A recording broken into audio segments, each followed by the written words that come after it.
Bienvenidos a este programa por la palabra. Es una bendición, un privilegio que el Dios de los cielos me concede de estar contigo en esta hora para hablar de la palabra del Señor como hacemos habitualmente. Y para hoy tengo un tema interesantísimo que se llama cómo estudiar la Biblia, la manera de hacerlo. Porque hay veces que uno quisiera, ¿verdad?, leer la Biblia y a veces le preguntan a uno, le dicen, oye, ¿cómo empiezo? ¿Por dónde empiezo? ¿Qué hacer? La actitud que uno debe tener para leer las escrituras. Y eso pues yo creo que va a ser de mucha bendición. Así que en lo que entramos a darte unos anuncios del teléfono y que puedes llamar para la oración, puedes buscar tu Biblia, ahí donde tú la tengas. Búscala un momento, búscate algo para escribir y saca un tiempo para poder tomar tus notas para que después reflexiones y pienses sobre esta conversación que vamos a tener sobre este tema de cómo estudiar la Biblia. El teléfono a llamar es el 787-6870, 787-6870 y ahí te comunicas con el Centro Cristiano Vida Abundante, que estamos en la carretera 168, esquina calle 1, en la urbanización Riverview de Bayamón, al lado del Cementerio Nacional, frente al cementerio Portacoeli. Los domingos a las 9 de la mañana tenemos nuestra primera reunión que termina a las 10:30 y una segunda reunión de 11:20 de la mañana a 1 de la tarde. Así que te esperamos que puedas venir y pues, nos des el privilegio de saludarte personalmente. Repito el número de teléfono 787-6870 para tu petición de oración o cualquier comentario que quieras hacernos en torno a la programación. Hay gente que ha llamado y de hecho este programa de hoy es a sugerencia de preguntas que nos hicieron de cómo estudiar la Biblia, por dónde empezar, cómo hacerlo. Y lo primero que quiero compartir contigo es el acercamiento. Eso sería cómo acercarnos a la palabra del Señor. Y lo primero es revisar nuestra actitud de reconocer a Dios como el autor de las Escrituras. Eso es de entrada, ¿verdad? Y para eso tengo que leer un texto que se encuentra en la epístola a los Hebreos. Cuando tú abres tu Biblia, si buscas desde atrás hacia el frente, el último libro que vas a tener es el de Apocalipsis, vas a pasar el próximo que es Judas, vas a pasar primera, segunda y tercera epístola de Juan, vas a pasar primera y segunda epístola a los Hebreos, vas a encontrar en la epístola a Santiago y ahí vas a ver la de Hebreos. Si vas por Filemón o Tito, pues te pasaste, buscas el libro de Hebreos. Ahí vas a buscar en el capítulo 1. Capítulo 1 es que vas a ver el número más grande que hay ahí, empezando la lectura, y los versos 1 y 2, que son los numeritos pequeños, dicen de la siguiente manera. Mira cómo dice ahí. Dios, habiendo hablado muchas veces y de muchas maneras en otro tiempo a los padres por los profetas, en estos postreros días nos ha hablado por el Hijo, a quien constituyó heredero de todo y por quien asimismo hizo el universo. Cuando uno mira estos primeros dos versos de la epístola a Hebreos en el capítulo 1, uno se va a dar cuenta entonces que se nos revela que Dios ha hablado y dice que ha hablado muchas veces y de muchas maneras en otro tiempo a los padres por los profetas. Cuando uno busca las escrituras, Dios levantó profetas, gente que el Espíritu Santo los investía de una autoridad para dar mensajes de Dios. Y en el libro, por ejemplo, podemos mirar en el Antiguo Testamento profetas que se le conocen como profetas mayores, como el profeta Isaías, el profeta Jeremías, el profeta Ezequiel, el profeta Daniel, Oseas, el profeta Joel, el profeta Amós, el profeta Abdías, el profeta Miqueas, el profeta Nahum, el profeta Habacuc, el profeta Sofonías, el profeta Ageo, el profeta Jonás, el profeta Zacarías y el profeta Malaquías. Cada uno de ellos profetizó en épocas distintas, bajo reinados diferentes, en siglos diferentes. Pero cuando tú miras esas profecías te vas a dar cuenta que tienen como un bosquejo, un mensaje que Dios le revela al profeta con una función, en muchos casos, como por ejemplo el profeta Jeremías, el mismo profeta Isaías, Daniel, que estuvo con varios reyes, con el rey Darío y otros más, tienes Ezequiel, fueron profetas que tenían acceso al rey y le daban una palabra de parte de Dios. En unas narrativas históricas ves, por ejemplo, el profeta Elías, ves al profeta Eliseo, ves al profeta Samuel, que son otros de los profetas que Dios convocó, y el Espíritu Santo los investía de una autoridad, les daba una revelación para dar una palabra específica para gente específica en momentos dados de la historia. Por ejemplo, tienes la narrativa del libro de Daniel, que tú puedes buscar ese libro y vas a encontrar que vienen asirios y babilonios, se meten en Jerusalén y en Israel, en el norte, y se los llevan cautivos, los invaden, se los llevan cautivos, y hay un grupo de cautivos que se llevan a Babilonia, entre ellos unos jóvenes con unas características de estirpe, de clase, de nobleza, de buen parecer, inteligentes, porque el rey los tomaba, los hacía eunucos y les daba un entrenamiento. Y en el entrenamiento que les daba, les enseñaba idiomas, sus artes, su cultura, para que sirvieran en esa corte del rey como intérpretes y otras funciones que se les asignaban en estos reinos. Pues el libro de Daniel es exquisito en lo que es un profeta, la figura del profeta Daniel, por ejemplo, que tiene un compromiso con Dios, que a pesar de estar cautivo en otra tierra, cuando lo quieren aculturizar, meterlo en esa cultura de Babilonia, él no se deja, él dice, yo no voy a dejar mi identidad como siervo de Dios, y entre las cosas que él plantea es que no quiere contaminarse con la comida del rey. Ese es un clásico del capítulo 1 de Daniel.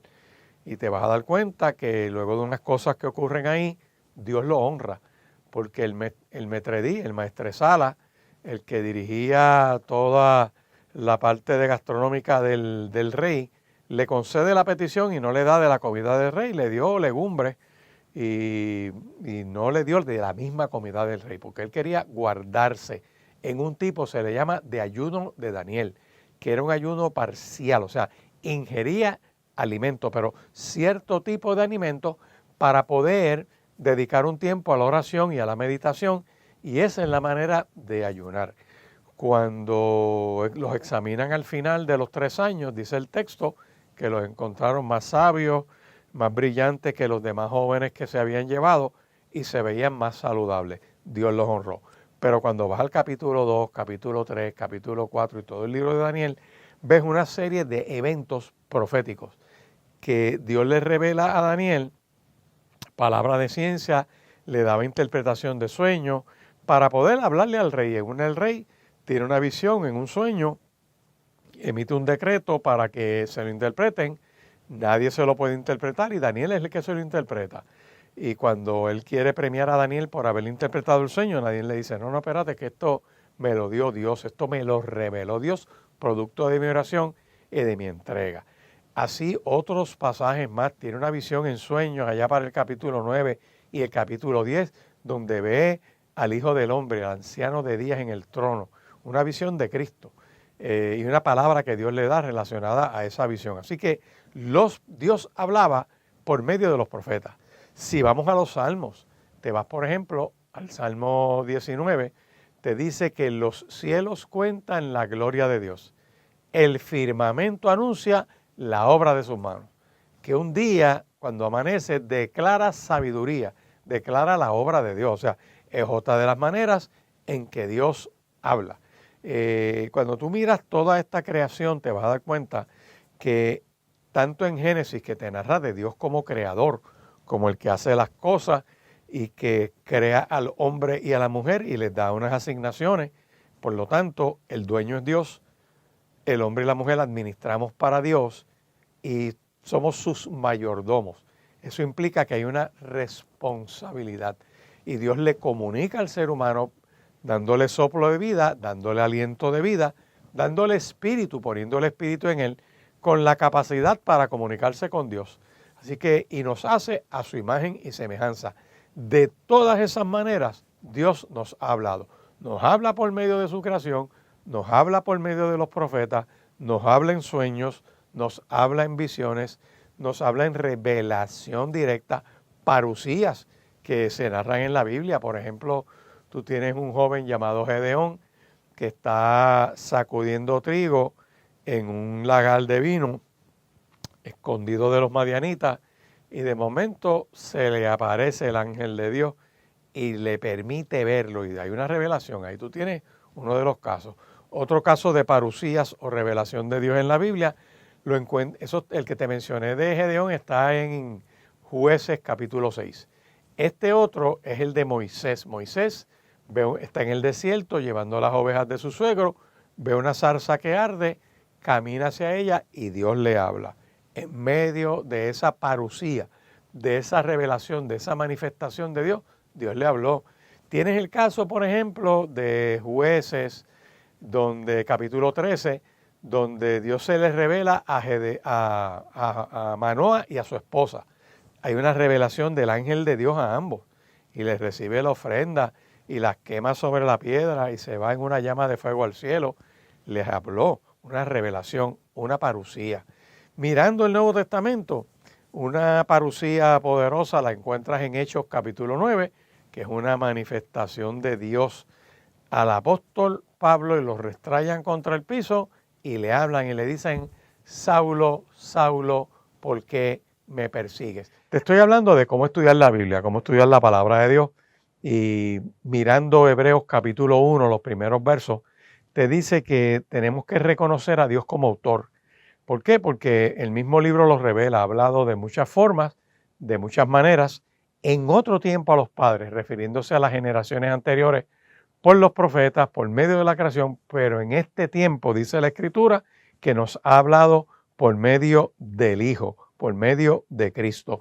En estos postreros días nos ha hablado por el Hijo, a quien constituyó heredero de todo y por quien asimismo hizo el universo. Cristo participó en la creación, así que desde antes de la creación está Cristo con el Padre, y de hecho, cuando uno lee el Evangelio de Juan, en el capítulo 17 está lo que se llama la oración intercesora de Cristo, que tiene unas expresiones, es como un bosquejo bien amplio de lo que Cristo oró, y entre las cosas que él oró en ese capítulo 17 fue que le dice a Dios: Padre, devuélveme aquella gloria que tuve contigo desde antes de la fundación del mundo. O sea que desde antes de la fundación del mundo, Cristo estaba con Dios.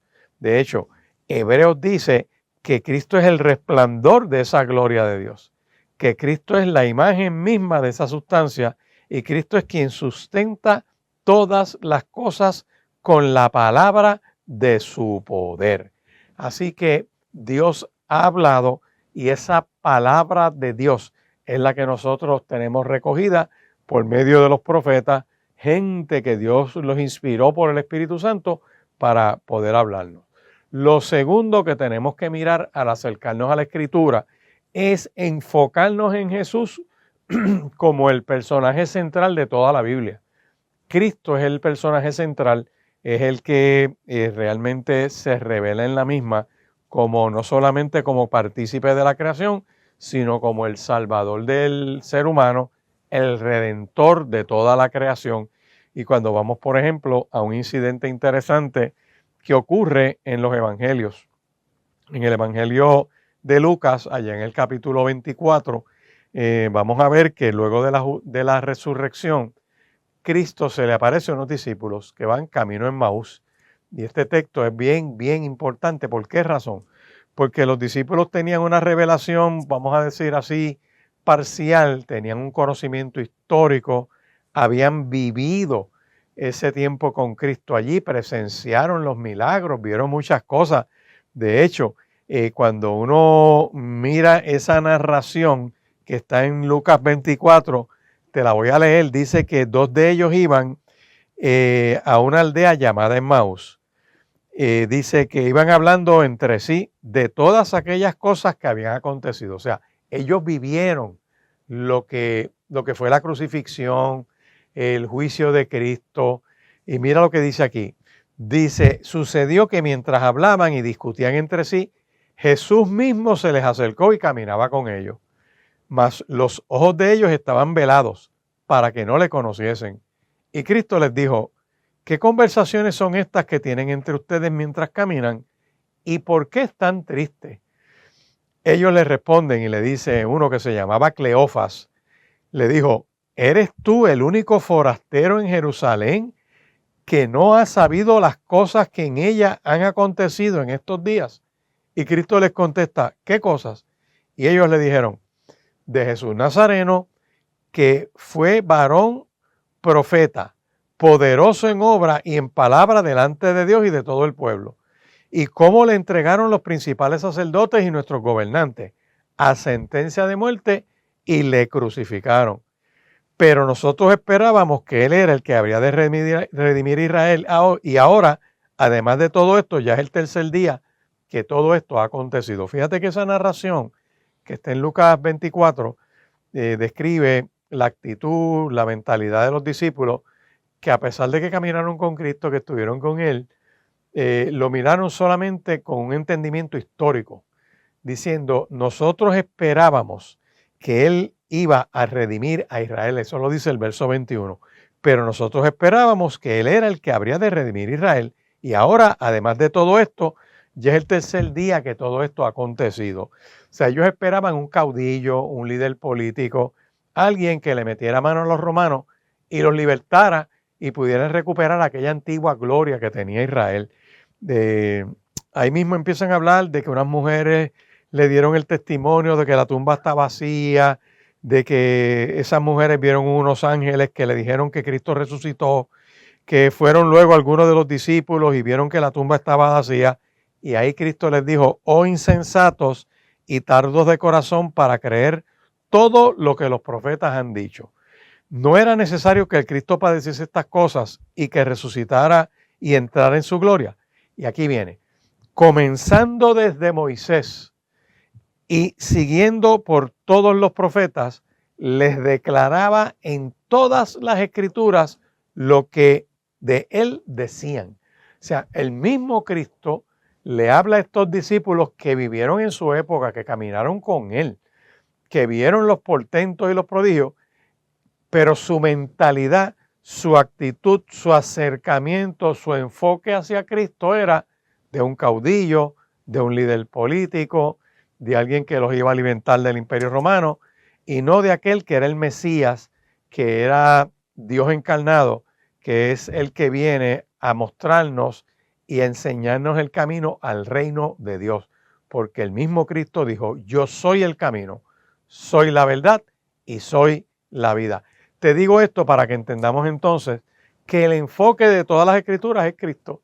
Si él mismo les enseñó a los discípulos que desde Moisés, comenzando desde Moisés, que escribió lo que se conoce como el Pentateuco, que es el Génesis, el Éxodo, el Levítico, el libro de Números y el libro de Deuteronomio, se le atribuye a Moisés, a que Dios se lo revela en el Sinaí y que él mira y vivió gran parte de esa historia y la escribe y la pone ahí bien claro para que tengamos esa revelación de Dios. Así que Cristo mismo le enseñó a estos discípulos lo que en esos 5 libros, por ejemplo, que escribió Moisés, se escribían de él, se refieren a él. Y para dártelo en un resumen breve, ese Pentateuco, porque son los primeros 5 libros, que de hecho están atados a los salmos. Hay 5 libros de salmos que recoge los 150 salmos y cada grupito de ese primer libro, por ejemplo, está atado al libro de Génesis. El segundo grupito de los salmos al libro de Éxodo. El tercer grupo de los salmos al libro de Levítico. Y así el cuarto libro a Números y el quinto libro a Deuteronomio. Hay una interrelación en todas las escrituras. Pues Cristo les da ese estudio bíblico enseñándoles que en el Génesis Él es la simiente, que en el Éxodo Cristo es el Cordero Pascual, que en Levítico Cristo es el sacrificio propiciatorio, que en Números Cristo es la peña herida, que en Deuteronomio Cristo es el profeta. O sea, en cada libro de ese Antiguo Testamento, los profetas, Cristo habló de lo que los profetas decían de él, que es el Mesías que habría de venir. Se narra las circunstancias de su nacimiento, el lugar de su nacimiento, las circunstancias en que un ángel se le revela a su mamá, cómo el ángel se le va a revelar a José, cómo estos profetas estaban esperando esa redención de Israel, la época de su nacimiento, los decretos que se iban a emitir, porque Herodes emite un decreto para matar niños de 2 años hacia abajo, el decreto de muerte que tenía el faraón. O sea, tantas cosas que se profetizaron, ¿para qué? Para señalar a ese Mesías que viene, que no nace por casualidad. Y cuando tú comparas a Cristo con los cientos de fundadores de religiones que ha habido en la historia de la humanidad, solo Cristo fue profetizado, solo Cristo, los ángeles se manifiestan en su nacimiento, solo en Cristo los ángeles se manifiestan sirviéndole luego de las tentaciones, luego de su muerte y resurrección. Toda esa expresión angelical está narrada en esa revelación que Dios hace. Como un ángel se le revela a su mamá, un ángel se le revela a Elizabeth, la prima de su mamá, como vemos que un ángel se le revela al profeta Zacarías en el templo. Así que son tantas a los pastores que vigilaban en las noches junto con las ovejas allí. Toda esa revelación de Dios está enmarcada ahí, en su palabra poderosa. Así que el mensaje central de las Escrituras es que Dios estaba en Cristo reconciliando consigo al mundo. Tu acercamiento entonces a la Biblia es a qué? A tener un encuentro con Cristo. Pero en adición a eso, nos acercamos a las Escrituras. ¿De qué manera? Nos acercamos a las Escrituras con el convencimiento de que esa palabra de Dios fue inspirada por el mismo Espíritu Santo de Dios y tiene unos propósitos, tiene unas utilidades.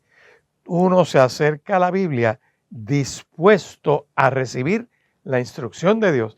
Yo leo la Biblia no solamente como una narrativa histórica que hay ahí, puedo mirar poesía que tiene la Biblia, puedo mirar, por ejemplo, las parábolas que tiene, puedo mirar las profecías que se narran en ella, puedo mirar tantas cosas en esa redacción perfecta que tiene la palabra de Dios, la interrelación de esa palabra, cómo Dios se muestra, cómo, por ejemplo, en la creación, de dónde sale todo, de esa palabra de Dios, del dunamis de Dios.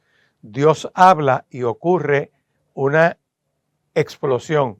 Es dunamis, la palabra de Dios. De ahí es que viene la palabra dinamita, que tú puedes mirar, ¿verdad? Del dunamis. Cuando Dios habla, ocurre dunamis, ocurre una explosión. Dios dijo, sea la luz, y fue la luz.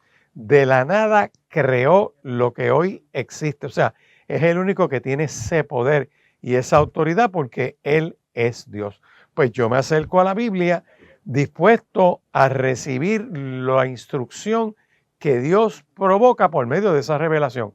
Y para eso tengo la narrativa de Timoteo, capítulo segunda de Timoteo, la segunda epístola de Timoteo, en el capítulo 3, hay algo que se nos dice ahí. Dice el apóstol Pablo a su discípulo Timoteo, le dice, mira, toda la escritura es inspirada por Dios y es útil para enseñar, y es útil para redarguir, y es útil para corregir, y es útil para instruir en justicia, a fin de que el hombre de Dios sea maduro, perfecto, enteramente preparado para hacer las cosas bien. Eso es lo que es la escritura. O sea, te está diciendo que es inspirada por Dios. Continuamos en este programa hablándote de cómo estudiar la Biblia. Y estamos mirando en esta primera parte cómo acercarnos a Dios, cuál es ese acercamiento, cuál es la actitud que debemos tener. Y hemos visto hasta ahora que hay que reconocer que el autor es Dios. Eso es lo primero. Número 2, te acercas a la Biblia enfocándote en que Cristo es el mensaje central de las Escrituras, el personaje más grande, el perfecto, el que fue tentado en todo pero no pecó, el que fue herido por nuestras rebeliones, molido por nuestros pecados. El castigo de nuestra paz fue sobre él y por las llagas de Cristo fuimos nosotros curados. ¿Tú sabes lo que es eso? Lo que es esa manifestación, esa revelación de Dios sobre nuestras vidas. Así que cuando yo miro ese acercamiento, que tengo que estar dispuesto a recibir instrucción de Dios, que yo me acerco a esta palabra no solamente para mirarla y aprender de ella muchos conceptos, por ejemplo, lo que es lo que es la figura de familia, el hombre razonable y prudente, el buen padre de familia, la mujer virtuosa, lo que son los hijos obedientes, lo que es la administración, conceptos de administración, conceptos de comunicación, lo que es el amor, lo que es la responsabilidad, lo que es el compromiso, de dónde sale el matrimonio, las características del matrimonio, los roles del hombre, los roles de la mujer, el rol de la familia, el deber del ser humano, lo que es la imagen y semejanza del ser humano, lo que debe ser las relaciones entre seres humanos, las naciones, los reinos, todo eso está revelado en la palabra. Se habla de todo lo creado. ¿Tú sabes lo que es eso? La Biblia contiene toda esa revelación de Dios. De hecho, siglos antes de que existiera todos estos científicos de los siglos medievales y toda esta gente como Copérnico y todos estos que hablaban y tenían su concepto de la Tierra y unos decían que la Tierra era plana y que no se sabía. Siglos antes, la Biblia revela de que la Tierra era redonda, cuando habla de la redondez de la Tierra, por ejemplo, cuando te habla del orden que Dios estableció las cosas. Cuando Job se pone a cuestionar a Dios, Dios le hace como algunas 40 preguntas a Job, donde él dice, ¿dónde tú estabas cuando yo establecí los cielos y le puse un límite a los cielos y puse una distancia entre la tierra y el cielo, donde hice las estrellas, donde puse los astros, donde puse las luces en el cielo? O sea, Dios empieza a revelarle a Job por medio de sus preguntas una serie de cosas que Job se queda entonces aturdido y dice, wow, perdona Dios, yo no sabía de lo que yo estaba hablando. Cuando tú miras entonces la escritura, tienes que estar dispuesto a recibir instrucción. ¿Cómo se da eso? Pues mira, el Espíritu Santo de Dios, que es persona, que es Dios mismo, nos revela, usa la palabra para, como dice segunda de Timoteo, enseñarnos, enseñar lo que no sabemos, enseñar quién es Dios, los atributos de Dios, el carácter de Dios, esos atributos de omnisciencia, de omnipresencia, de ser todopoderoso, que es inmutable, que es eterno, que todo lo creado fue creado para adorar y bendecir su nombre. Tienes lo que es, por ejemplo, las manifestaciones de Dios para con la humanidad, que es el amor, porque de tal manera amó Dios al mundo que dio a su Hijo unigénito para que todo aquel que en él cree no se pierda, mas tenga vida eterna. En otras palabras, tenemos el conocimiento de Dios por medio de Cristo. Cristo es la imagen del Dios invisible, es el resplandor de esa gloria de Dios, la imagen misma de su sustancia, el mismo que es Dios encarnado, hecho carne, que habitó entre nosotros para mostrarnos la gloria de Dios. Todo eso lo aprendemos en las Escrituras. ¿Tú quieres ser un buen padre? Lee lo que dice la palabra, que te da, por ejemplo, el Salmo 127, entre otras lecturas, porque también está el Salmo 144. En ambos salmos tú tienes expresiones de cómo ser un buen padre, que compara a los padres con las saetas, con los guerreros, y los hijos con las saetas. En otras palabras, toma esa figura para decirnos, mira, de la misma manera que un guerrero está preparado y dedica tiempo a tener una buena saeta para estar bien ducho en la guerra y en las batallas, poder defender su vida y poder derrotar al enemigo. De la misma manera, los padres tienen que criar a sus hijos como si fueran saetas, dedicarles el tiempo, porque la vida de ellos depende de la crianza que van a tener. Y hace esas comparaciones de que el guerrero siempre está armado. O sea, en otras palabras, los padres siempre deben estar pendientes de sus hijos. Les dan formación, le ponen su marca, por así decir, su caracterización, porque cuando soltaban esa flecha, esa saeta, lo que hoy en día es la balística de los proyectiles, se supiera de quién era esa flecha, de quién era esa saeta. por el color del plumaje de la saeta, por alguna marca que llevaba. De la misma manera te dice, mira, la crianza de los hijos va en las mismas. Los padres influyen en los hijos de forma tal que los marcan.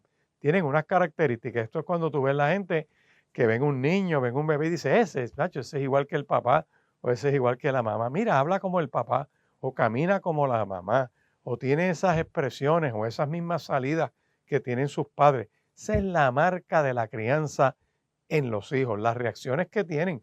Y tú los puedes reconocer. Pues de la misma manera la Biblia revela, muestra, enseña los deberes de esos padres. Instruye al niño en su camino y aun cuando fuere viejo, no se apartará de él. Eso está en el Salmo 22, verso 6. O sea, la palabra te enseña, te ayuda, te da una información que te permite tomar decisiones correctas. Lo otro que yo me acerco a esta palabra para permitir a Dios que haga cambios en mi vida. ¿Por qué? Porque si me enseña, puedo hacer las cosas con el conocimiento. Lo otro que hace esta palabra es que me avisa cuando estoy equivocado, porque el Espíritu Santo de Dios toca mi corazón para que yo me detenga un momento, mi conciencia se active y me dice, oye, eso que hiciste no está bien, o tienes que corregir eso, o viene a tu memoria lo que Dios te quiere revelar. Así que la palabra te enseña, la palabra te redarguye, pero una función fuerte de la palabra de Dios, que yo creo que es de las partes más difíciles en la vida cristiana, es corregir las metidas de pata de uno, corregir los errores. Y cuando si tú lees la palabra, te das cuenta que hay algo que has hecho que no está bien, pues debes correr a corregirlo. Eso nosotros lo vemos, por ejemplo, en el libro de Esdras, en las Escrituras, cuando el profeta Esdras, que se dedica a, cuando llegan a Jerusalén, él es el primero que le mete mano a la reconstrucción del templo en su época. Y empiezan a reconstruir y a mover escombros y a levantar la casa de Dios. Y es interesantísimo porque en Esdras se narra cuando ellos encuentran el libro de la ley. Y cuando encuentran el libro de la ley, ven el momento en que lo empiezan a leer y se dan cuenta del montón de cosas que habían hecho que estaban fuera de la voluntad de Dios. Y cuando empiezan a leer la palabra, se dan cuenta y dicen, wow, espérate, aquí tenemos un problema. Y él hace una convocatoria, prepara un púlpito y lee desde por la mañana hasta por la tarde el libro de la ley de Dios. Y dice que estaba todo el mundo en esa plaza allí, desde el más grande hasta el más pequeño. Y que luego de eso empiezan a orar y empiezan a pedirle a Dios perdón, diciendo, Dios mío, ahora estamos viendo que hicimos las cosas mal. Él dice aquí, cuando oí esto, rasgué mis vestidos, mi manto, arranqué pelo de mi cabeza y de mi barba, me senté angustiado en extremo, y se me juntaron todos los que temían las palabras del Dios de Israel a causa de las pillerías y de las tramposerías del cautiverio. Mas yo estuve muy angustiado hasta la hora del sacrificio de la tarde. Y a la hora del sacrificio de la tarde me levanté de mi aflicción y habiendo rasgado mi vestido y mi manto, me postré de rodillas, extendí mis manos a Jehová mi Dios y dije, Dios mío, confuso y avergonzado estoy para levantar, oh Dios mío, mi rostro a ti, porque nuestras iniquidades se han multiplicado sobre nuestra cabeza y nuestros delitos han crecido hasta el cielo. Y hace un recuento histórico desde los días de nuestros padres, hemos vivido en pecado. Y empieza a pedirle perdón a Dios por todo lo que habían hecho. Es como tú descubrir la escritura, tener el primer entendimiento con la palabra. Por eso yo te invito a que cuando te acerques a las escrituras, lo hagas con este entendimiento, diciéndole, Dios, enséñame. Dios, me acabo de dar cuenta que como en la época de Esdras, hay cosas que no hemos hecho bien y me arrepiento y te confieso mi pecado. Y estoy dispuesto a corregirme, o sea, hacer las cosas como esa palabra las requiere, para poder hacer las cosas bien, regresar a lo correcto, que es la parte fuerte, y para eso hay que reconocer el error, para eso hay que confesar el pecado, hay que pedir perdón y comenzar a hacer las cosas bien. Y lo último que hace esa palabra es instruirme en justicia, o sea, para mantenerme haciendo lo correcto. Por eso en esta hora, invito a que medites en este himno que se llama El Rey te mandó a llamar. Lo canta Dani Berríos. Mientras meditas en esta página musical, evalúa tu acercamiento a la Biblia. Hazlo con una visión nueva, renovada, como aquel que está olvidado y que de momento Dios se acuerda de él y lo mandan a llamar. Recoge esa historia de este personaje Mefiboset, que era lisiado, tenía estirpe real, una persona que se olvidaron de él, y de una manera interesante podemos ver cómo cuando David llega y hace un recuento histórico de las personas que estaban olvidadas, le dicen, mira, no, queda uno todavía de la casa de Jonatán y de Saúl, se llama Mefiboset, y lo manda a buscar y le da entrada a su palacio y los invita a la mesa y lo mantuvo de la provisión real. Y de la misma manera, ahí metafóricamente hay un mensaje para nosotros, que los dolores de la vida nos pueden haber dado duro, podemos haber estado olvidados, excluidos, quizás abandonados por personas que se olvidaron de ti, pero Dios hoy te llama.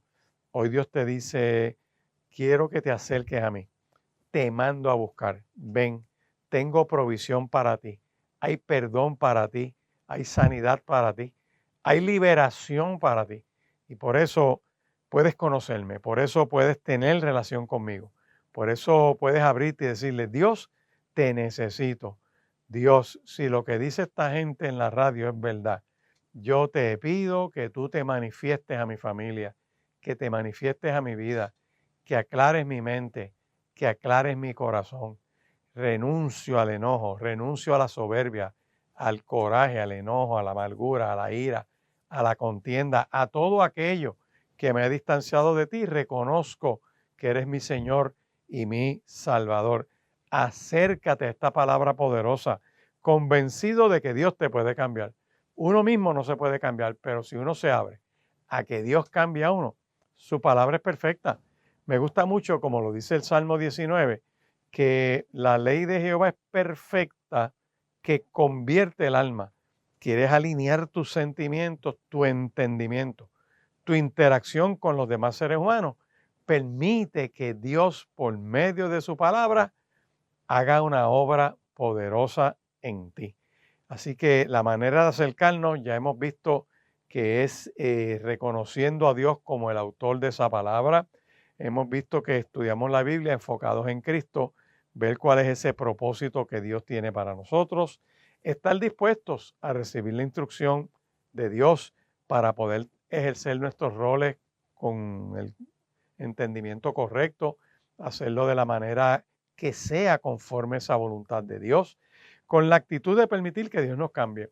Y no es que la palabra lo haga mágicamente, no es que hay gente que dice, ay, yo agarro la Biblia y me la pongo en el pecho para que Dios me sane el corazón. Bueno, eso puede ser simbólico, puede ser algo bonito, puede pegarte a la frente si tú quieres y decir, Dios, dame entendimiento. Pero más que eso, Dios quiere que tú te rindas, que te derrames delante de Él, que te postres delante de Él y le digas, Señor, necesito que despiertes mi entendimiento, que me hagas volver en sí. Como pasó con los discípulos en el camino en Maús, abre mi entendimiento a tu palabra. Que tu Espíritu Santo alinee mi espíritu. Que esa palabra entre a mí, como dice Hebreos capítulo 4, como esa espada, como ese bisturí que entra y corta y abre camino para que los cambios se hagan en mi mente y en mi corazón.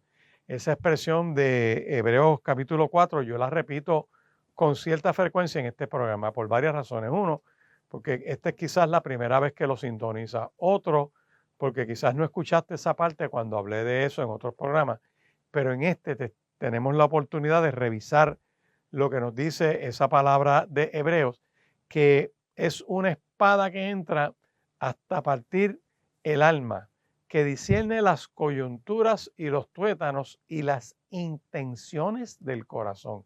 Eso es lo que nos está diciendo a nosotros entonces, que la palabra de Dios llega a donde no llegan las terapias, a donde no llegan las consejerías, a donde no llegan las pepas ni las tabletas, a donde no llega ninguna otra experiencia. La palabra de Dios llega a nuestra vida. Voy a buscar aquí en Hebreos capítulo 4 para que puedas escuchar ese verso 12 en otra de las versiones. Esta se llama Nueva Traducción Viviente, que dice de la siguiente manera, dice, mira, porque la palabra de Dios, dice aquí, es viva y eficaz, dice, y más cortante que toda espada de dos filos, y penetra hasta partir el alma y el espíritu, las coyunturas y los tuétanos, y discierne los pensamientos y las intenciones del corazón, y no hay cosa creada que no sea manifiesta en su presencia. Dándote esa expresión, que la leí en Reina Valera, ahora te la voy a leer en Nueva Traducción Viviente. Dice de la siguiente manera, dice, pues la palabra de Dios es viva y poderosa, es más cortante que cualquier espada de dos filos, penetra entre el alma y el espíritu, entre la articulación y la médula del hueso. Mira qué clase de expresión tiene la Biblia. Está diciendo, eso llega a lo más interno de tu ser, a donde se forma la sangre de tu cuerpo, ahí llega la palabra. Dice, en todo eso que te tiene amarrado en el cuerpo, todas esas articulaciones, ahí llega la palabra. En adición a eso, dice que deja descubierto nuestros pensamientos y deseos más íntimos. Dice, no hay nada en toda la creación que esté oculto a Dios. Todo está desnudo y expuesto ante sus ojos y es a Él a quien rendiremos cuenta. Si nos acercamos a esa palabra de Dios, permitiendo que Dios nos lea completamente. Fíjate qué cosa más interesante podemos nosotros tener en la medicina. Cuando empezaron a ver cómo estudiar el cuerpo humano, pues la tecnología ha cambiado de una manera increíble. Tiene lo que se llaman los rayos X, que fue de lo más básico para tomar placas del cuerpo humano y ahí se veían los huesos, las fracturas, quizás el estudio de los pulmones. Después de eso llegaron otro tipo de tecnología que era como un poquito más avanzada. Después de eso han venido las resonancias magnéticas, que todavía algo más profundo, unos estudios que te miran por dentro literalmente. Después las partes invasivas, usando cierta tecnología de meter cámaras dentro del cuerpo, hasta por venas, por arterias, que se puede mirar por dentro al ser humano, una cosa impresionante. Pero ninguna de esa tecnología, escucha bien, ha podido hacer lo que hace la poderosa palabra de Dios. Esa palabra de Dios llega hasta la médula del hueso. ¿Tú sabes lo que es eso? Hasta ahí llega la palabra de Dios. Y la metáfora dice que es con una espada que entra tan y tan fina y tan como una agudeza como la de un bisturí que todo lo corta, de una manera tal que deja expuesto tus pensamientos y las intenciones del corazón. En otras palabras, desde los pensamientos que nadie puede ver, la palabra los alumbra. Y lo otro que hace es que antes de que se formen esos pensamientos, la intención que está en el ser humano, donde se activa esa voluntad del ser humano, ahí llega la palabra. Y produce en ti, el querer como el hacer por la buena voluntad de Dios. Una de las oraciones que todos tenemos que hacer es en base a Filipenses, cuando dice que Dios produce en vosotros el querer como el hacer por su buena voluntad. Uno le tiene que decir, Señor, yo rindo mi voluntad a ti, yo me rindo a ti, entrego mi voluntad para que se alinee a tu voluntad, para cumplir el propósito para el cual tú me trajiste a la faz de esta tierra. Por lo tanto, para ir en línea con esa voluntad tuya, yo tengo que entrar en tu revelación, que es la palabra, y te pido que tu Espíritu Santo me dé la fuerza, el entendimiento, el deseo, el anhelo, me despierte, me dé la chispa para activarme en memorizar, vivir, internalizar, atesorar esa palabra para ponerla por obra para la gloria del Señor. Yo te invito en esta hora que te comuniques con nosotros, a que me llames al 787-787-6870. Ese es el número del Centro Cristiano Vida Abundante. A que busques en YouTube o en Spotify y pones ahí Programa por la Palabra. Y puedes ver las grabaciones de estos programas que se han venido haciendo de un tiempo para acá. Los puedes ver ahí en video, pero también tienes el sonido y los temas que hemos ido trabajando, las series sobre la oración, sobre estudiar la Biblia, sobre la revelación de Dios y tantos otros temas que hemos ido trabajando. Te puedes comunicar al 787-787-6870. También hay una página del Centro Cristiano Vida Abundante. Centro Cristiano Vida Abundante de Bayamón. Está en YouTube o está también en Facebook. Puedes entrar a todas esas plataformas para mirar lo que dice la programación de la iglesia y te puedas conectar con nosotros, veas ahí otra información de la programación y nuestra ubicación, que estamos en la carretera 168, esquina calle 1 en la urbanización Riverview de Bayamón, en la misma esquinita del Cementerio Nacional, frente al cementerio Portacoeli. Aquí bien cerquita, estamos a tu orden. Domingo 9 de la mañana, 10:30 es la primera reunión, la segunda es de 11:20 a 1 de la tarde.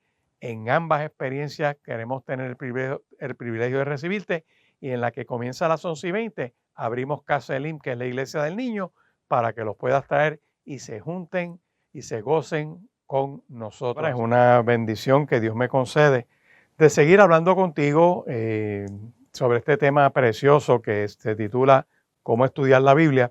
Y ya hemos visto de una manera, ¿verdad?, sencilla, amena, el cómo uno acercarse a la Escritura para empezar a leerla. Y hemos visto que uno revisa su actitud mirando que uno respeta a Dios como el autor de las Escrituras, como el gran editor que todavía está vivo y puedes conocerlo como un acto de fe. También vemos ahí que el enfoque, lo central de toda la Biblia, de principio a fin, es la revelación de Dios a nosotros por medio de Jesucristo, que participó en la creación y está desde el Génesis hasta la culminación en Apocalipsis, que nos dan lo que va a ocurrir en la eternidad. Pero en adición a eso, tenemos que estar dispuestos a recibir instrucciones de Dios, formación de Dios, mirar esa metáfora preciosa de una narración que está en el profeta Jeremías, donde Dios nos compara a nosotros con el barro y Él como el alfarero. Y en esa comparación le da ese audiovisual al profeta Jeremías. Lo lleva a la casa de un alfarero, le dice, mira ese alfarero mientras trabaja. Y ve que el alfarero tiene sobre la rueda un barro que lo está formando y un vaso de barro que está haciendo. Y mientras lo moldea y le echa un poquito de agua y está ahí con el barro, dice él que cuando ve que el barro tiene alguna cosa que no está bien, vuelve y lo deforma y vuelve y lo forma y lo trabaja hasta que lo lleva a donde quiere. Dice Dios al profeta Jeremías, yo hago con ustedes como ese alfarero hace como el barro. Yo soy el Todopoderoso y ustedes tienen que ser dóciles a mis manos. Y de la misma manera como el alfarero forma el vaso de barro, así Dios, por su gracia y misericordia, nos forma a nosotros. Es el alfarero divino, aquel que pone sus manos en nuestras vidas. Y mirando eso de esa manera y enfocándonos en Cristo como el personaje central de las Escrituras y aquel que por medio de su palabra nos da forma, nos ayuda, nos enseña lo que tenemos que hacer, nos avisa cuando nos equivocamos, nos ayuda a regresar a lo correcto y nos ayuda a mantenernos en lo correcto, como el Espíritu Santo de Dios se manifiesta en esa revelación al ser humano, para que podamos comprender esta poderosa palabra de Dios y permitir que haga cambios en nuestras vidas. Pero ahora, en la manera en que nos acercamos, yo quiero tocar lo que se llaman unos métodos para poder estudiar la Biblia. Ya una de las cosas que tú puedes hacer y puedes, con el avance del Internet, pues te ayuda muchísimo. Pero si antes habían unos libros que se llamaban concordancia, una concordancia era como un libro bien grande que iba palabra por palabra diciendo, por ejemplo, lo que es la palabra sol, la palabra luna, la palabra mansedumbre, la palabra fe, la palabra amor, todas esas palabras, y te daba todos los textos de la Biblia donde se mencionaba esa palabra. Y tú podías poner, por ejemplo, la palabra amor y quizás ver 2 páginas ahí de más de 200 pasajes o 300 que hablan de amor. Y leer cada uno de esos pasajes en esa concordancia, ¿verdad? Buscar la referencia para entender el sentido de cómo mencionan esa palabra. Y es interesantísimo porque ahí uno puede escoger por ejemplo, el método de tópicos. Yo quiero hablar sobre la fe. Quiero estudiar sobre lo que es el Espíritu Santo, o lo que es el concepto de justificación, o lo que es el concepto de la redención. Puedo buscar un tema y busco Espíritu Santo, por ejemplo, y si busco Espíritu Santo, entro en esa concordancia y busco la mayor parte de pasajes posibles donde se menciona el Espíritu Santo, y voy a descubrir que se habla del Espíritu en el Antiguo Testamento, del Espíritu de Dios que venía sobre una persona en un momento dado. Por ejemplo, cuando ungen a David en Primera de Samuel, capítulo 16, que el profeta Samuel va a la casa de don Isaí de Belén, porque Dios le dice, llena tu cuerno de aceite y arranca para la casa de don Isaí, porque de esos 8 hijos que él tiene allí, hay uno que ya yo lo escogí como rey de Israel. ¡Wow! Y el profeta tiene que ir con su cuerno de aceite, llegar a la casa de don Isaí, llamarlo para hacer un sacrificio y tener un culto. Y se ve en ese capítulo 16 cuando mandan a buscar a David, que estaba cuidando las ovejas, y cuando el profeta Samuel lo vio, Dios le dijo, ese es el rey, úngelo, porque me place ungirlo como rey. Y el profeta Samuel lo tiene que ungir como rey. Y el texto dice, y desde ese día en adelante, el Espíritu de Dios vino sobre David. Y tú tienes ahí ya la manifestación del Espíritu, pero donde primero aparece la obra del Espíritu Santo en la Biblia está en Génesis, en el mismo capítulo 1 de Génesis, que te dice que el Espíritu de Dios se movía sobre la faz de las aguas. O sea, Padre, Hijo y Espíritu Santo participaron en la creación. El Espíritu se movía sobre las aguas, Dios habló y Cristo creó todo por su palabra. Todo fue hecho por medio de Cristo y para Cristo. Todo eso está narrado ¿verdad? Tanto en Hebreos, en el libro de Hebreos capítulo 1, como en Colosenses, que nos da esa expresión, y como en el libro de Efesios, en el capítulo 1, que también tiene unas expresiones sobre Cristo. Toda esa narración de la obra de Cristo. Cuando yo miro entonces que puedo estudiar la fe o el Espíritu Santo, pues busco, por ejemplo, mirando sobre el Espíritu Santo, ya lo puedo buscar en Génesis. Puedo buscar cuando el Espíritu vino sobre David. Puedo buscar, por ejemplo, cuando en el Nuevo Testamento el Espíritu Cristo le habla a los discípulos, es necesario que yo me vaya, pero os enviaré otro consolador, que es el Espíritu de verdad. Y Él les va a revelar lo que es la voluntad del Padre. Y le empieza a hablar de una serie de caracterizaciones del Espíritu Santo. Cuando tú vas al Evangelio de Juan, yo te invito a que vayas conmigo a ese capítulo 14. Te dice ahí que si me amáis, verso 15, guarde mis mandamientos. Yo rogaré al Padre y os dará otro consolador para que esté con vosotros para siempre. El Espíritu de verdad, el cual el mundo no puede recibir porque no le ve ni le conoce, pero vosotros le conocéis porque mora con vosotros y estará en vosotros. No los dejaré huérfanos, vendré a vosotros. Y sigue hablando, ¿verdad? Del Consolador, el Espíritu Santo, a quien el Padre enviará en mi nombre. Él os enseñará todas las cosas y os recordará todo lo que yo os he dicho. Fíjate, aquí ya vamos teniendo funciones del Espíritu Santo de Dios, que cuando vamos mirando que es consolador, que es enviado por el Padre, es en el nombre de Cristo, tiene la función de enseñar las cosas y recordar lo que Cristo ha dicho, nos conecta a Cristo, por así decir. El Espíritu Santo le da vida a la iglesia, le da vida al creyente. El Espíritu Santo es el que revela, es el que muestra, es persona. El Espíritu Santo habla, por ejemplo, cuando tú vamos entonces después al libro de los Hechos. Vamos al libro de los Hechos en el capítulo 13.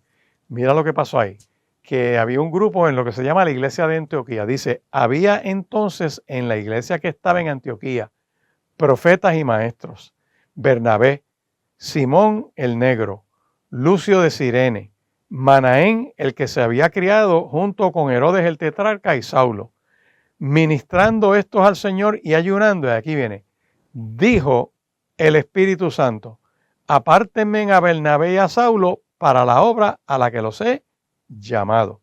¿Y qué hizo la iglesia? Ayunaron, oraron, les impusieron las manos y los despidieron. Entonces ellos, enviados por el Espíritu Santo, descendieron a Seleucia y de allí navegaron a Chipre. O sea, estás viendo que el Espíritu Santo entonces habló y dijo, escogí a Saulo y escogí ahí a Bernabé, a Simón Pedro y a Bernabé para que hagan esta tarea evangelística. O sea, el Espíritu Santo habla. El Espíritu Santo los guió, los envió. El Espíritu Santo revela. Estamos viendo, ¿verdad?, otra serie de pasajes donde el Espíritu Santo de Dios, por ejemplo, dice, no contristéis al Espíritu Santo con el cual fuisteis sellados para el día de la promesa. O sea, el Espíritu Santo tiene sentimientos entonces, porque puede ser contristado. El Espíritu Santo, no apaguéis el Espíritu, dice Efesios. O sea que lo que uno haga puede producir efecto en el Espíritu, porque es persona. Es Dios mismo. Así que si quieres leer la Biblia de una manera, ¿verdad?, de tópicos, pues sería bueno que escojas un tema. Y la fe, el clásico de la fe, hay que buscar en la Biblia la definición de la fe. ¿Dónde se define la fe en la Biblia? Busca Hebreos, capítulo 11, vas a ver el verso 1. Es pues la fe, la certeza de las cosas que se esperan, la convicción de lo que no se ve. Oh, wow, entonces estoy mirando que todo ese capítulo de Hebreos habla de la fe. ¿Cómo funciona la fe? ¿Quiénes tuvieron fe? ¿Qué cosas ocurren por la fe? ¿Qué cosas no ocurren por la fe? Y esa definición tremenda te conecta a ver otros pasajes. La fe como don de Dios y la fe como fruto del Espíritu Santo de Dios.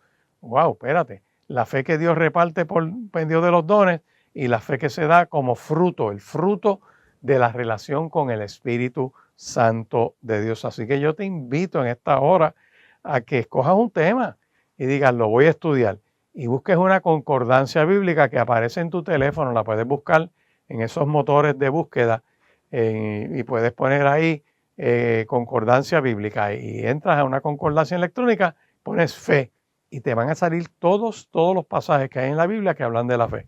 Y puedes empezar a estudiarlo por tema. Y te invito a que agarres un tema bíblico y lo busques en una concordancia, lo puedes poner en tu teléfono, entras en un motor de búsqueda de esos que llaman, como dicen los jóvenes, buscas en Google y lo googleas y vas a encontrar ahí una serie de pasajes. Tomas una libreta y empiezas a poner notas y eso es una manera de estudiar la Biblia temáticamente. Y como te daba el ejemplo del Espíritu Santo y te hablé de algunas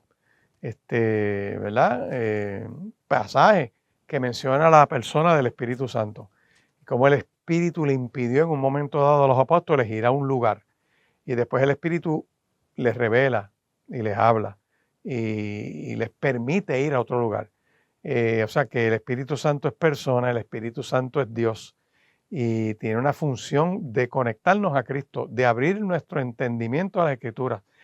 El Espíritu Santo le da poder a la iglesia, porque Cristo le dijo, váyanse a Jerusalén y espérenme allá, porque recibiréis poder cuando sean investidos del Espíritu Santo. ¿Y qué pasa en Hechos capítulo 1? Bueno, tengo que leer capítulo 2. Cuando vamos al capítulo 2 del libro de los Hechos, dice que cuando llegó el día de Pentecostés, estaban todos unánimes juntos.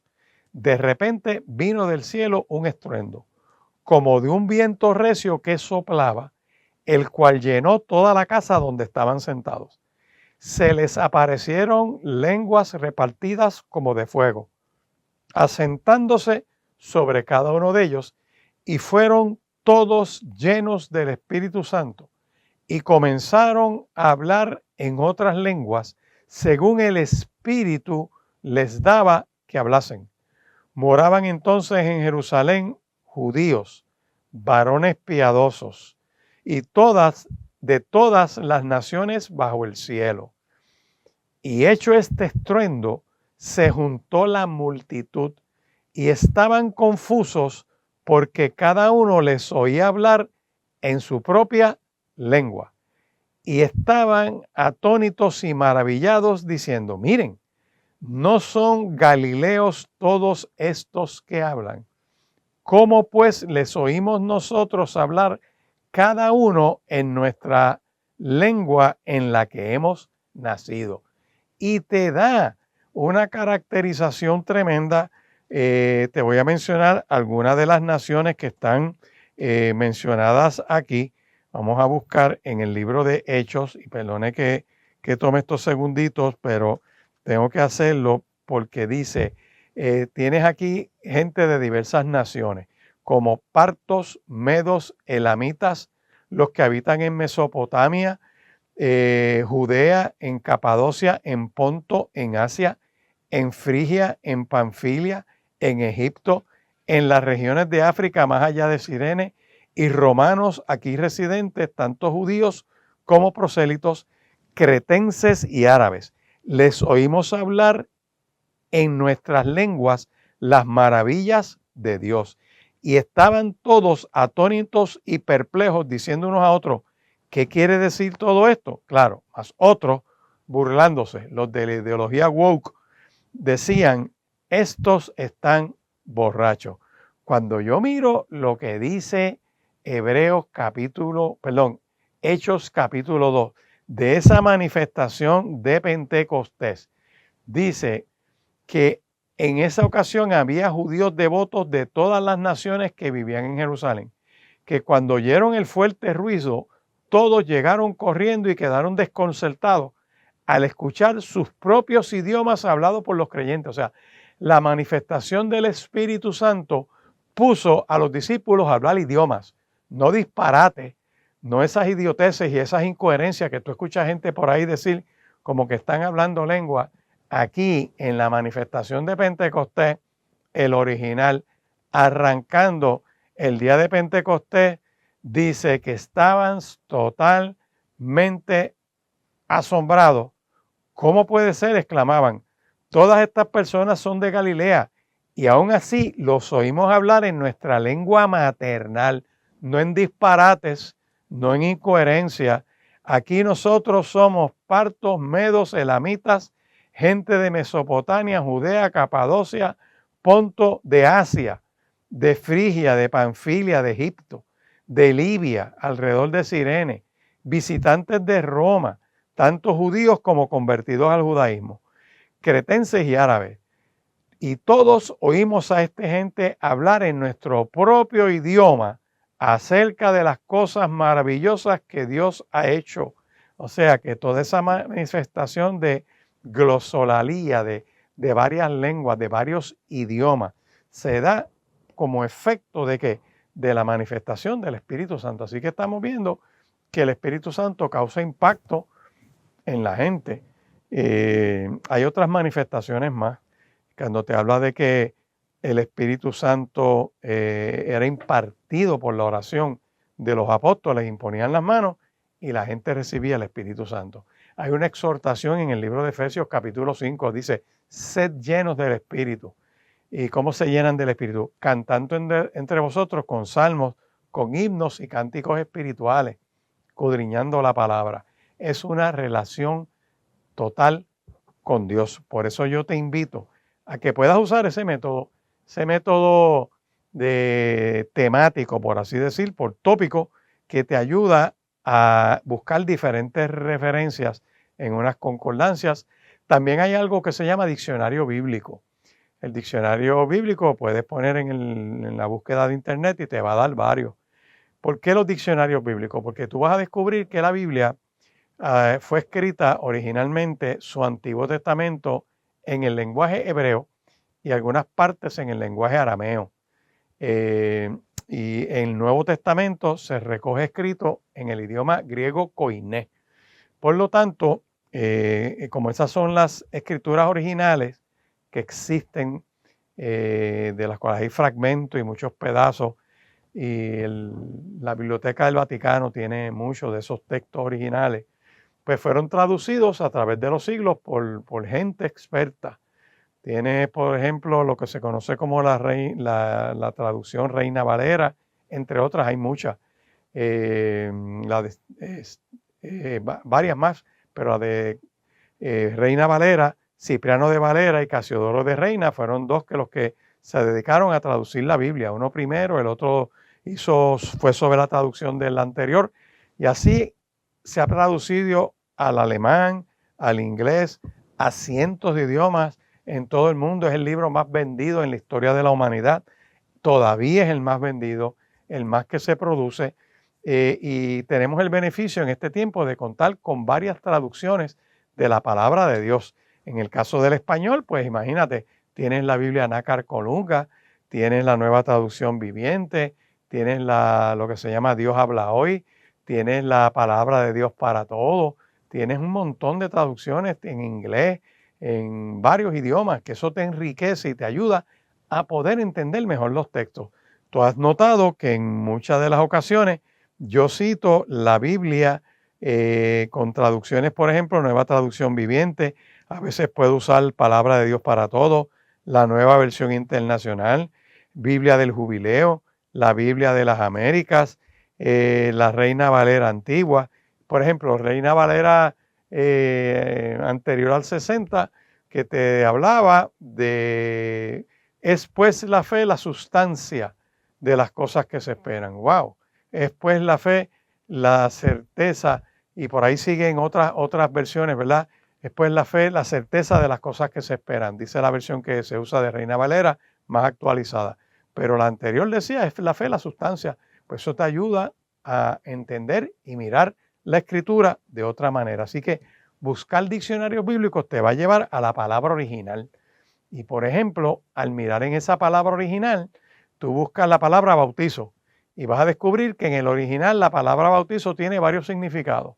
Tiene la palabra como sumergir cuando se tiñe en tela, tiene la palabra sumergir como cuando se mete un vaso dentro de un recipiente más grande para sacarlo lleno, y tienes la experiencia de la descripción de morir y resucitar, todos como una interpretación de la palabra bautizo. Pues si vas al diccionario, tienes todas esas interpretaciones que te ayudan a interpretar mejor el texto y te da la raíz del original. Así que es bueno que busques un diccionario bíblico y empieces a aprender el mismo. Un diccionario bíblico es una buena herramienta que podemos usar de referencia útil para estudiar la Biblia de forma tal que busquemos palabras. Hay una recomendación que usemos de estos diccionarios porque tienen unas palabras que están recogidas de la misma escritura en sus conceptos originales, por ejemplo, nombres de personas, lugares, conceptos, animales, plantas, descripciones, arquitectura, por ejemplo. Estos diccionarios bíblicos se basan normalmente en traducciones específicas, en español, en inglés, en muchos idiomas. Muchas ediciones de la Biblia contienen pequeños diccionarios en la parte posterior. Y es la Biblia, por ejemplo, hay una que se llama Biblia Palabra Clave, que al final tiene un diccionario en la referencia al hebreo y al griego. Y cuando tú buscas en el Antiguo Testamento, por ejemplo, puedes buscar, qué sé yo, la palabra misericordia que aparece ahí. Pues vas a buscar en el hebreo cuál es el origen de esa palabra misericordia, qué implica en ese diccionario. La raíz, cómo se pronuncia, cómo se escribe, todo eso está ahí. Para aquellos que les gusta, ¿verdad? El pozo de Jacob, y te buscas ahí el pozo de Jacob y te da la referencia, los pasajes donde están, te da el concepto histórico y unas narraciones conteniendo información. Muchas de ediciones de la Biblia contienen esos pequeños diccionarios. Existen copias impresas de estos diccionarios bíblicos, así como de las versiones en línea. Están gratuitas muchas de ellas y otras las tienes que comprar. Los diccionarios bíblicos más populares para el idioma español es el Diccionario Bíblico Ilustrado Holman. Está el Diccionario Bíblico Nueva Concordancia Strong Exhaustiva, que se tradujo al español. Ese diccionario también está en inglés. La caracterización de ese diccionario es que está atado a una Biblia que es interesante porque tiene unos numeritos. Si te dice, por ejemplo, sea notorio a todos los que habitan en Jerusalén, pues en Jerusalén al lado hay un numerito. Ese numerito es el mismo numerito que aparecía en el diccionario Strong. Y tú buscabas en el diccionario por el numerito y te daba la palabra Jerusalén y ahí tú buscabas un montón de traducciones y cosas. Pues cuando tú miras eso, te ayuda a estudiar. Existen copias de esos diccionarios bíblicos. Tienes el diccionario expositivo de palabras del Antiguo y Nuevo Testamento. Tienes el diccionario ilustrado de Holman, el bíblico de Wycliffe, que es buenísimo, y tienen un orden alfabético. En fin, acceso a los nombres, a los lugares. Y puedes, por ejemplo, si alguien está leyendo sobre esfuerzos misioneros de Pablo en Filipos, buscas Hechos ahí, te da Hechos 16:12.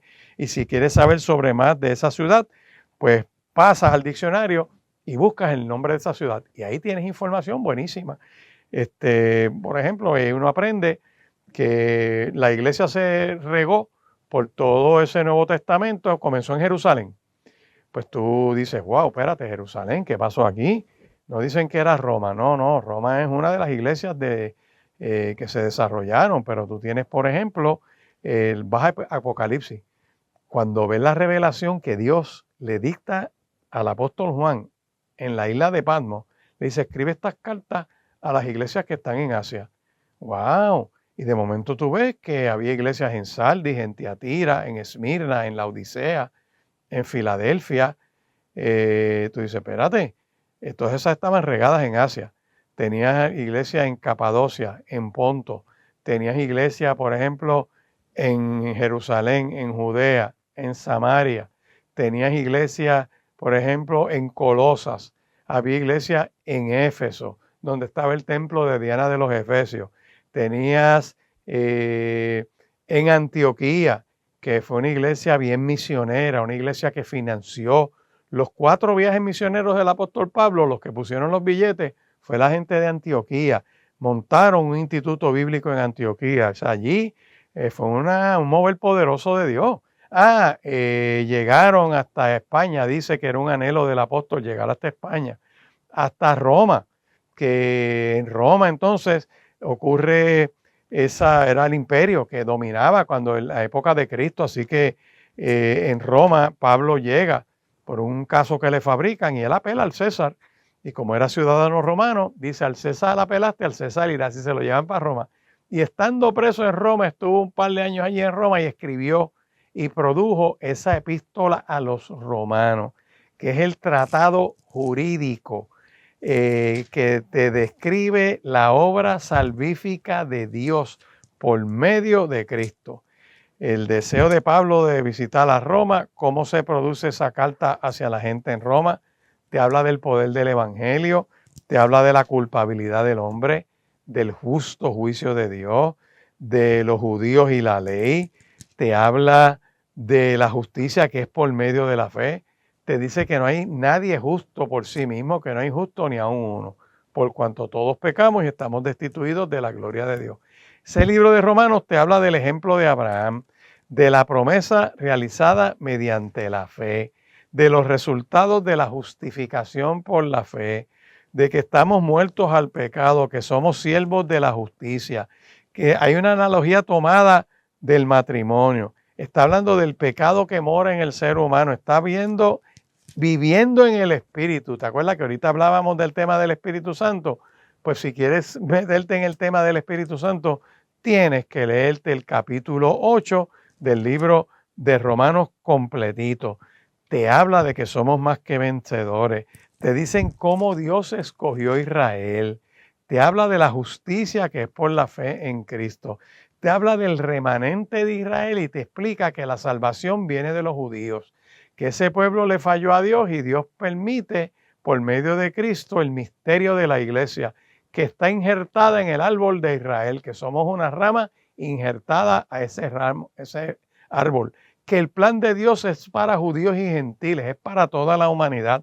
Te habla de la salvación a los gentiles. Todo eso está en el libro de los Romanos. Está la restauración de Israel, porque Israel será restaurado.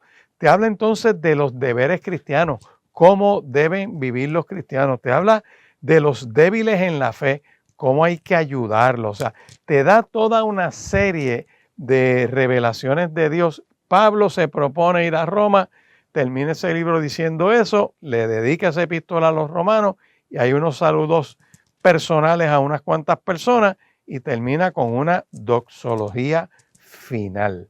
Fíjate cómo esta palabra tú la puedes estudiar entonces por lugares.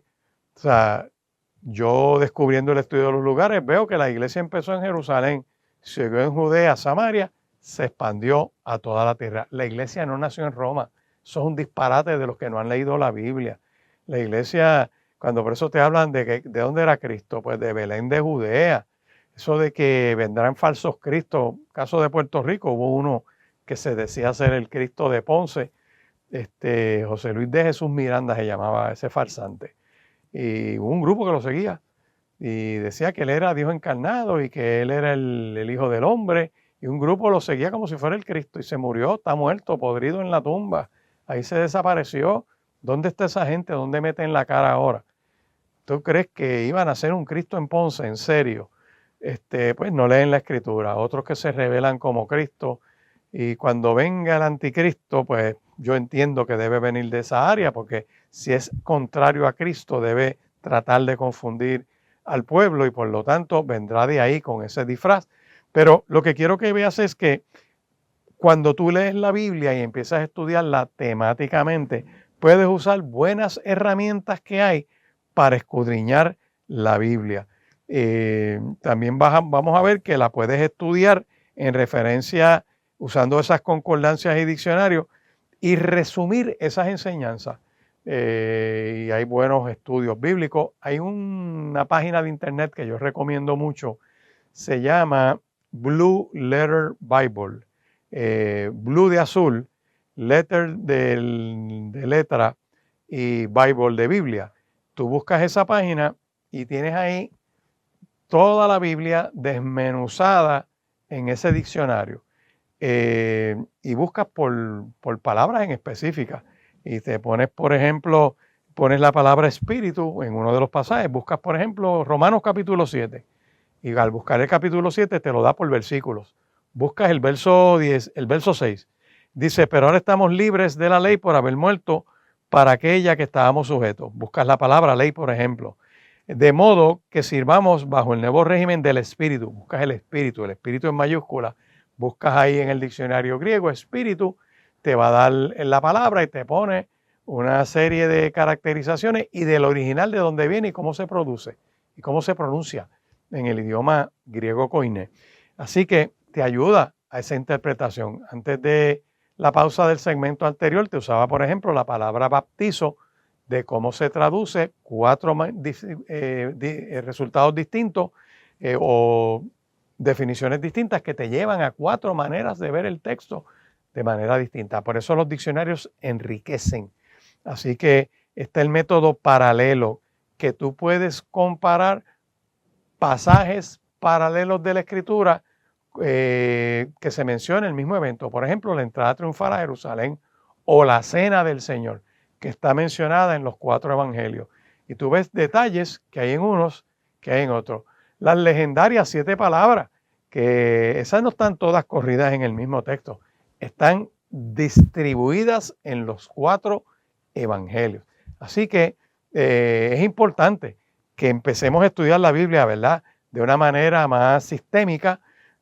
Todos estos discípulos, como les llamo yo, de este programa por la palabra que hemos desarrollado durante estos últimos 3 años, Hay un grupo ya que está estudiando la Biblia de una manera sistémica y que se gozan y se la disfrutan.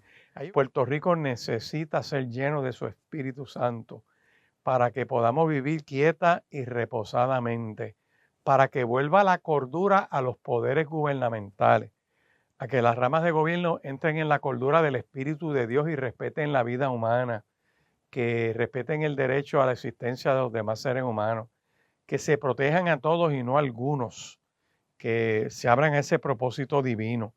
Y ese himno de Orellana es como una oración, lo puedes hacer, dile: Dios, necesito que llenes mi vida. Estamos hablando de cómo estudiar la Biblia y uno de los métodos que te estoy recomendando es el paralelo.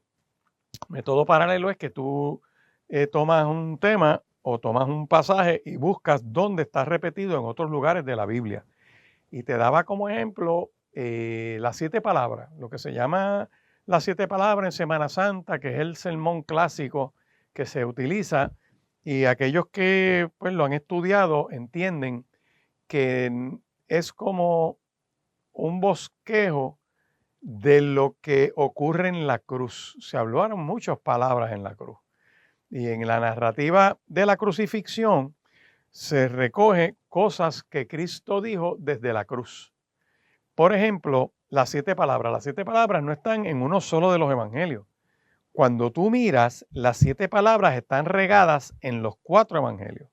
La primera palabra, que es lo que se conoce como la palabra del perdón, cuando él dice: Padre, perdónalos porque no saben lo que hacen, esa palabra aparece en Lucas capítulo 23, verso 34. Está la narración de lo que está pasando y de momento suelta esa palabra: Padre, perdona a los que no saben lo que hacen. ¡Wow!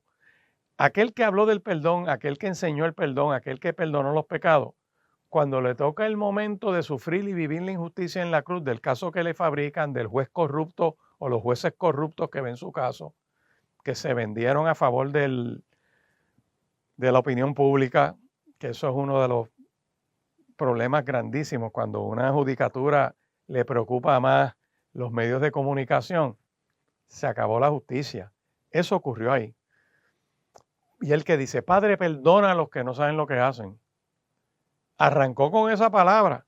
La segunda palabra está ahí mismo en Lucas capítulo 23, verso 43, porque tú tienes ahí en la narrativa 2 presos, 2 reos de muerte que estaban en el corredor de la muerte siendo ejecutados con Cristo, que de los 3 era el único inocente. Por eso es que el tribunal, cuando evalúa su caso, dice: yo no encuentro causa en este justo, dijo el juez, yo me lavo las manos, ¿sabe? Y yo doy una sentencia de justo y mátenlo allá ustedes. ¿En serio? Eso es un juez corrupto, pervertido, perverso. Por eso no todo el mundo puede ser juez. Tiene que haber una moral, una integridad en ese ser humano, un temor de Dios, porque si uno tiene temor de Dios, va a ser un Pilatos de la vida que va a tirar una sentencia en papel más o menos conforme a derecho, pero el impacto de esa sentencia no le importa ni le preocupa la ejecución de esa sentencia. Y ahí lo tiene. Pero dicho esto, tú tienes las primeras 2 palabras en el Evangelio de Lucas. Cuando le dice esa segunda palabra es: te aseguro que hoy estarás conmigo en el paraíso, porque uno de esos reos de muerte dice: oye, este está hablando de perdón aquí y yo he estado perdido toda mi vida, acuérdate de mí. Y ahí Cristo le suelta la palabra del perdón. Está en Lucas. La tercera palabra va dirigida a su mamá, a María. Cuando le dice: mujer, ahí tienes tu hijo, al hijo le dice: ahí tienes tú a tu madre. Al discípulo le encargan a María. Qué interesante que esa palabra está en el Evangelio de Juan, no está en el Evangelio de Lucas, está en el Evangelio de Juan. Esa es la tercera palabra. Eso es donde Cristo pone la raya en el Calvario.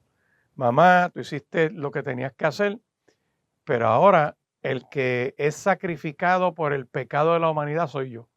Por eso es que María pudo mirarlo al pie de la cruz sabiendo que se había cumplido toda la profecía que ella recibió y que había guardado en su corazón. Sabía que Cristo era el Redentor del mundo, no ella, él que está en la cruz. Porque para ella ser corredentora tenía que subirse a la cruz con él, y eso solo lo hacía el Hijo de Dios, el perfecto, el que no pecó, el único que fue tentado en todo, pero sin pecado. El Cordero perfecto de Dios que pagó el pecado de toda la humanidad.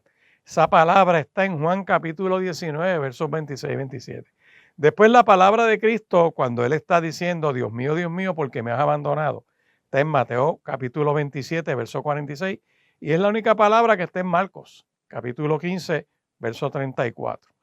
Y todos los que han escudriñado eso se dan cuenta que es una lectura, una oración que Cristo está haciendo en el Calvario, repitiendo un salmo. Y el salmo no termina como ese desamparo, sino que termina con un cántico de victoria. Los que leen eso dicen, mira, Cristo estaba orando en el Calvario. La otra palabra la vemos cuando Él dice, tengo sed. Tengo sed porque estaba deshidratado, porque había perdido mucha sangre, estaba ahí más de 24 horas expuesto sin tomar nada, y le dan en su sed a beber vinagre, tal y como estaba profetizado desde los salmos, en los salmos mesiánicos. Vemos la palabra de consumado es, está en Juan capítulo 19, verso 30. Y finalmente la palabra contra la muerte, que es la palabra del grito de victoria. Padre, en tus manos encomiendo mi espíritu, porque las cosas no terminaron en la cruz ni en la tumba. Cristo resucita de entre los muertos. El que muere creyendo en Cristo va a las manos de Dios cuando muere. Por eso es que el cristiano cuando muere no tiene miedo, porque se muda de esta tierra a la presencia del Dios Todopoderoso. Para ilustrarlo metafóricamente, como este abuelo que su nieto le pregunta cómo es la muerte, el abuelo se rompía la cabeza pensando y se le ocurrió ilustrárselo a ese niñito de algunos 8 años, diciéndole, mira, hijo o nieto, tú sabes las veces que tú te quedas en casa, que te quedas con nosotros y vas a la cama de nosotros y te acuestas ahí y te duermes. Y estás pendiente y empiezas a tocarnos ahí hasta que te quedas dormido. Y cuando abres los ojos por la mañana, amaneces en tu cuarto, en tu cama, donde tú se supone que estés durmiendo. Te acostaste en la cama de tus abuelos, pero abriste los ojos en la cama tuya. Así es la muerte. Cerramos los ojos en la faz de esta tierra, pero la abrimos en la presencia del Dios Todopoderoso, todos aquellos que han aceptado a Cristo como su Señor y su Salvador. Por eso es que el Salmo 48 y verso 14 dice que este Dios es Dios nuestro eternamente y para siempre, y nos guiará aún más allá de la muerte. ¿Por qué te doy toda esta narración y te hablo de las 7 palabras? Porque una manera de estudiar la Biblia es de una manera paralela, donde tú comparas varios pasajes y vas a tener una riqueza de detalles. Por ejemplo, en la Cena del Señor. En la Cena del Señor hay unos detalles que están en Mateo, que no están en Marcos, pero que está en Lucas. Tiene una serie de detalles que no tiene Juan. Cuando Cristo dice a mitad de cena, uno de ustedes me va a traicionar. Eso no está en los demás, está en uno, no está en los 4. Entonces tienes unos detalles ahí. Por eso es que tú lees los 4 y vas armando una idea de cómo se desarrolla el evento. Y eso te ayuda a que en esa apertura al Espíritu de Dios, Dios empiece a trabajar en ti aquellas áreas que sean necesarias trabajar. Esa es la riqueza de la palabra. Está el método explicativo, que tú agarras una porción de la escritura y usando diccionarios y demás, haces mucha reflexión. Eso es una de las cosas que yo hago usando este programa. Tomo un pasaje de la Biblia y de ahí doy unas explicaciones. Eso tú lo puedes desarrollar escudriñando. Está el medito inductivo, donde tú lees el pasaje, pones tus notas, escribes cosas ahí, reflexionas, haces preguntas, haces una tabulación, haces tus hallazgos, haces tus conclusiones y buscas otros comentarios después que haces los tuyos. De haber leído varias veces la escritura. Eso es una manera de buscar enriquecerse en la palabra. Está un método que es el método que tú miras todo el libro. Eso es un método panorámico y después vas capítulo por capítulo y haciendo tu resumen y después buscas unos resúmenes y vas buscando unos bosquejos muy buenos que hay sobre el estudio de la palabra y después te vas en el estudio microscópico, que puedes usar el Blue Letter Bible que te mencioné o usar un comentario muy bueno que se llama Constable Bible Notes, John o Thomas Constable. Ya se están traduciendo al español, vienen en inglés y las puedes buscar ahí en el internet, son gratuitas y es una manera de que tú puedas estudiar la Biblia. Yo te invito a que comiences a estudiar la Biblia de una manera sistémica. Si necesitas ayuda, te puedes comunicar con nosotros a este programa por la palabra en YouTube o en Spotify, o llamas al Centro Cristiano Vida Abundante al 787-787-6870 y con mucho gusto te ayudamos a escudriñar la Biblia. Nosotros los martes a las 7:30 de la noche tenemos estudios bíblicos. Los miércoles a las 10:30 de la mañana también estudiamos la Biblia durante el día. Y los domingos todo lo que se te predica es en base a la poderosa palabra de Dios. Estamos en el Centro Cristiano Vida Abundante en Riverview, Bayamón. Carretera 168, esquina calle 1, al lado del Cementerio Nacional, frente al Cementerio Portacoeli. También nos localizas en la página de Facebook de Centro Cristiano Vida Abundante de Bayamón, o en YouTube también en Centro Cristiano Vida Abundante. Ahí es CCPR7, aparece como ese canal de YouTube. Puedes entrar ahí para que veas todas las exposiciones, y son los que auspician y permiten este programa por la palabra, que con mucho amor y mucho respeto Noti1 630 permite que sea transmitido. Así que Dios te bendiga, que Dios te guarde. Recuerda que desde las 9 de la mañana estamos los domingos allí en Riverview, Bayamón. Queremos que nos deje el honor y el privilegio de saludarte personalmente. Dios te bendiga y Dios te guarde. Gracias por acompañarnos a Por la Palabra. Si el tema de hoy ha tocado tu corazón, escríbenos al correo porlapalabraccva@gmail.com. Y recuerda que la palabra de Dios es lámpara a nuestros pies y brega a nuestro camino.